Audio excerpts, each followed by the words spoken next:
What's up? Tyler from Plugged On. I'm here with an album review. This time I'm going to talk about the new album from Slipknot titled We Are Not Your Kind. This came out August 9th. This is the sixth album for Slipknot, followed to The Gray Chapter from 2014. So it's been a minute since we got some new Slipknot music, and it's always an event when Slipknot drops an album. It's just one of those bands in music, in metal. It's just everyone kind of just pays attention to it. Because they're so big, they demand so much. So,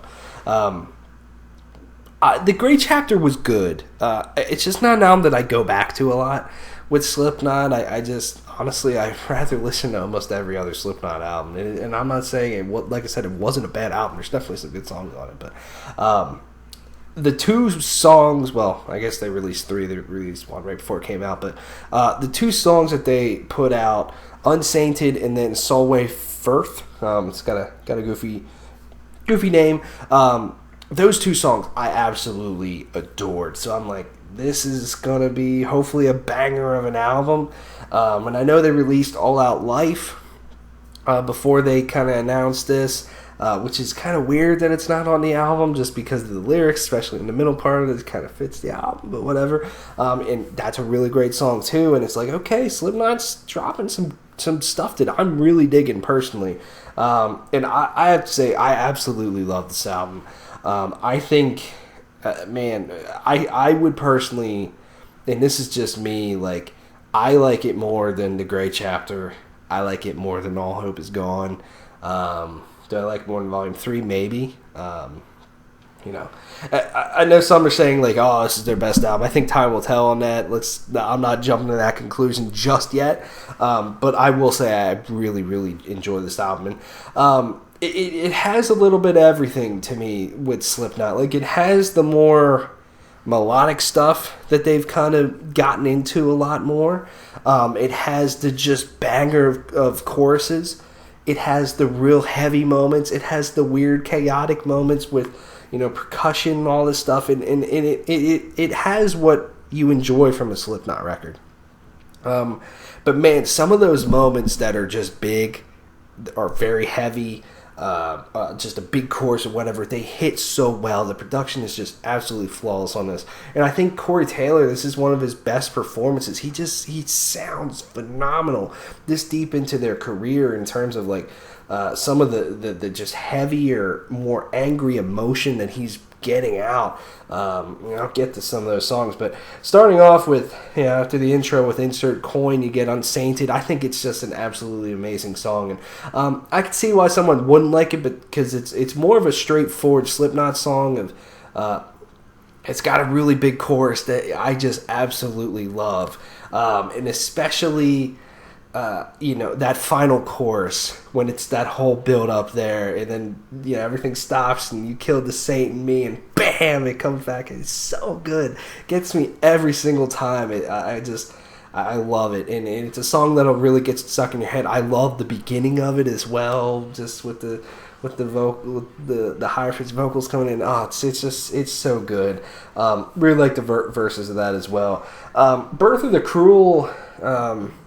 There's another one that I like just about every song on here. Birth of the Cruel kind of fits in with a lot of these other ones of just a lot of really great heaviness and just very good catchiness, but aggressiveness from Corey on vocals. And I think it all really fits together. Birth of the Cruel is heavy, man. And there's some really just heavy, just bang your head sort of stuff. Get a windmill going, jump in the pit, sort of stuff that's I love about Slipknot, but it just feels so much better on this album compared to other records. Or the past, in my opinion, past two. I know it might be a little blasphemous, but then next up, my personal favorite track on this whole album is Nero Forte. I think this track sums up everything of what I love about this album. You want to talk about just some banger riffs, some moments of like just let's fucking go sort of stuff, very great build-ups, and man, that middle section is just absolutely insane. It's so good with the just kind of chunky breakdown sort of rhythm. gang vocals over top of it, Corey Taylor going fucking nuts, and it's just, the whole thing is good, and then it just slows down after that, and it's just some real raw stuff, and it's absolutely incredible.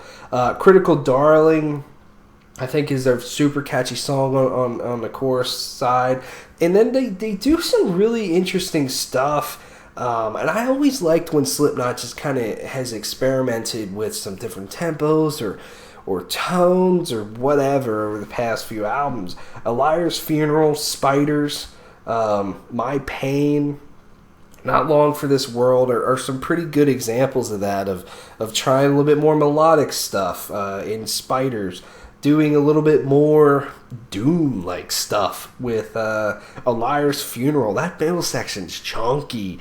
And, Corey coming in just screaming his face off. I mean, it just sounds great.